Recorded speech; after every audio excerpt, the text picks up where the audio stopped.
안녕하세요, 명쾌한 최원장입니다. 여름이 다가옵니다. 다들 여름 휴가 때 뭐하고 놀까 계획을 세우면서 가슴이 부풀어 있을 시간인데요. 특히나 이제 3년 반 만에 코로나 팬데믹이 사실상 끝나고 마스크도 여행 제한도 다 풀렸습니다.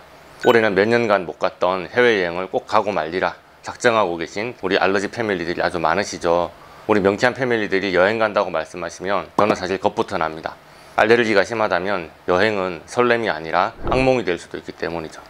이것은 제가 저주를 하는 게 아니고요. 우리 알러지 패밀리들 여행 갔다가 정체불명의 알러지가 완전 심해졌던 경험은 없으신가요? 남들은 재미있게 노는데 혼자서만 알러지 때문에 너무 간지럽고 아프고 고생했던 적이 없으신가요? 본인이 알레르기가 심하다면 여러분은 다른 사람과는 전혀 다른 관점에서 여행 계획을 세워야 합니다. 오늘은 제가 원조 알러지 대마왕으로서 여러분의 여행 계획을 체크해 드릴게요. 좋아요, 구독, 알림 설정 하고서 시작해 볼까요?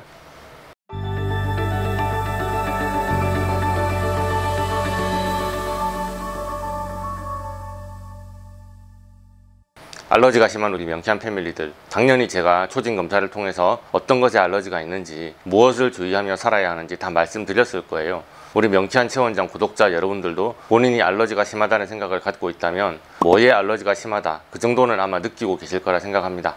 그래서 알러지가 심한 그 음식이나 그 환경, 물질을 조심해야 된다, 피해야 된다, 먹지 말아야 된다, 그 정도 기본 개념은 가지고 계실 거라고 생각합니다. 그런데 여행이라는 건 특히나 해외여행을 간다면 아주 다른 세계를 경험하는 겁니다. 평소와는 다른 것, 혹은 난생 처음 겪는 것을 겪어보기 위해서 여행을 가는 것 아니겠습니까? 그런데 그 생소한 경험을 겪어보다가 여러분이 아프고 다치는 것은 피해야 되겠죠. 그래서 여러분이 가고 싶은 그 여행자의 낯선 음식과 환경이 내 몸을 위험할 것은 없는지 미리미리 공부해야 합니다.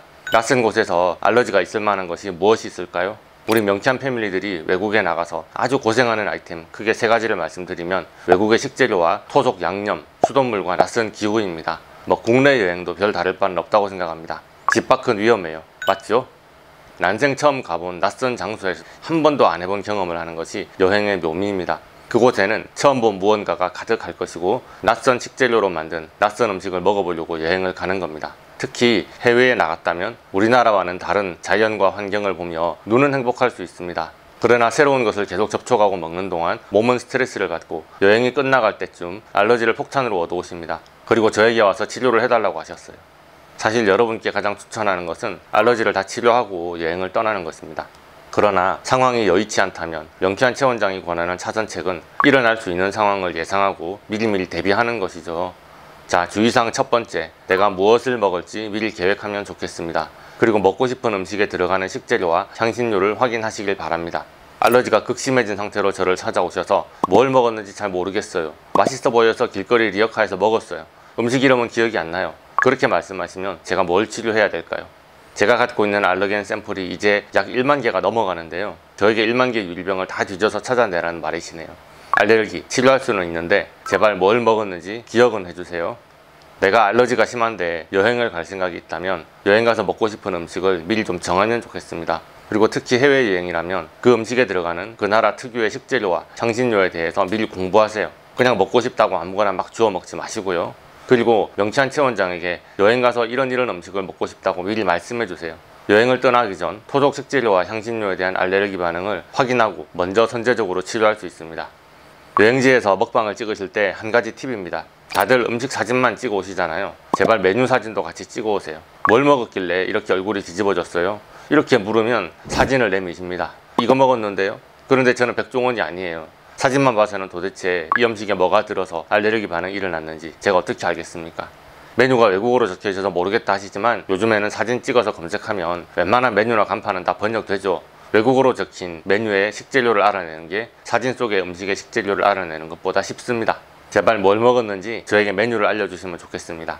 사진을 찍으면 날짜와 시간도 남으니까요. 그 사진을 보며 주 재료와 양념으로 음식에 들어간 성분을 확인할 수 있습니다. 그리고 몸의 증상과 매치해보며 알러지 반응 여부를 쉽게 체크할 수 있습니다. 제가 알러지 검사를 해볼 항목 숫자가 확 줄어드니까 핵심적인 문제를 빨리 찾아낼 수 있겠죠. 꼭 여행 가서만 그럴 게 아니라 평소에도 외식을 하면 요리에 무슨 재료가 들어갔는지 확인하시고 메뉴표를 사진 찍어 남기는 버릇을 길러보면 좋겠습니다. 두 번째, 가고 싶은 곳의 기온과 날씨의 특성을 파악하고 대처할 계획을 세우시길 바랍니다. 일단은 내가 어떤 환경에서 컨디션이 나빠지는지는 알아야 되겠죠.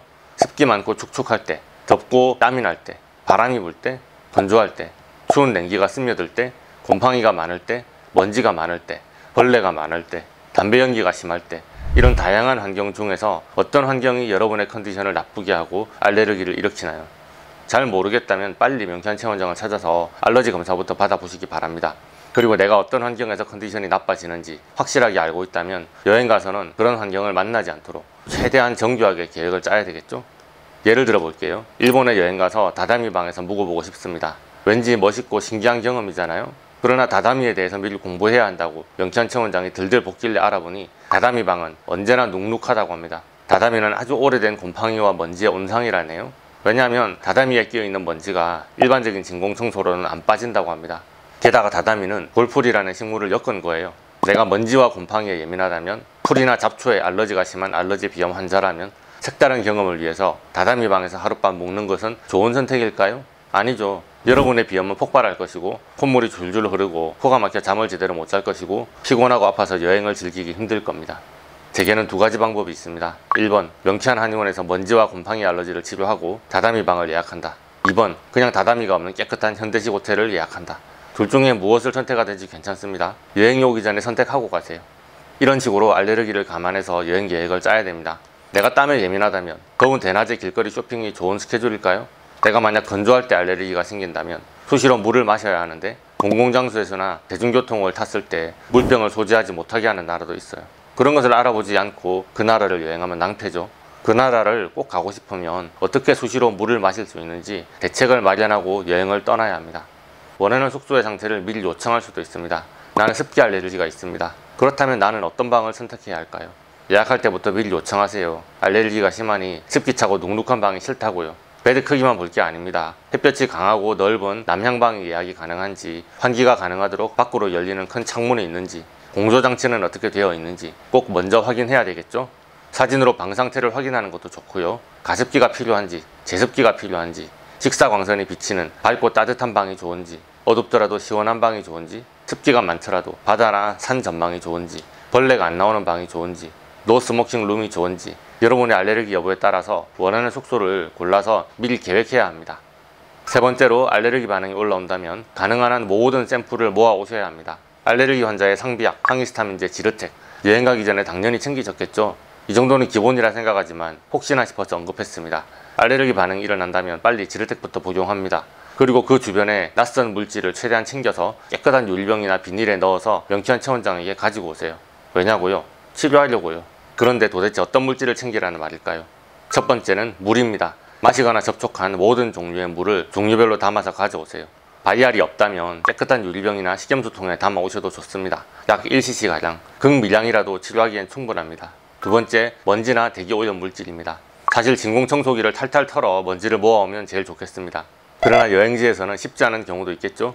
그 경우에는 물티슈나 물에 적신 수건을 창밖 창틀에 올려놓고 그 상태로 여행기간 동안 방치합니다.